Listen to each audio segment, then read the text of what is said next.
Magandang buhay po sa inyo mga kahabi. So, isang napakagandang buhay na naman ay binigay sa atin ng Panginoon ngayong umaga.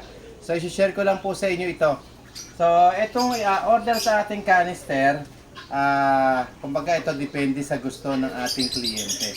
So, itong kanya, lahat ito ay nakakonsentrate lang para sa kanyang panglinis, pangsala lang. So, kumbaga ang ilalagay niya rito more on mga filter. Parang pump separator lang talaga siya. Ngayon, yung dulo niya, pag nilapit mo rito to, nilapit mo, puro naka quick release. Yan. So, kasi po ang gagamitin niya dito ay puro hose. So, ito po, dito ikinakabit yung hose sa dulo. Yan. So, 3/4 po ito.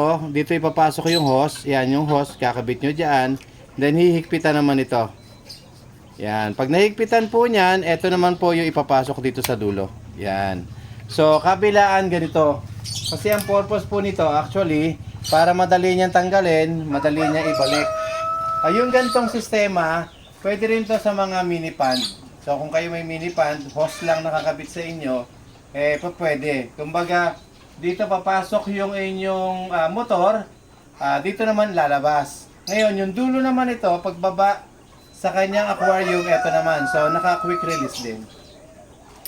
Yan, kung makikita nyo po ito, quick release din. Hose din po yung nakakabit dito. Yung dulo nito, hose.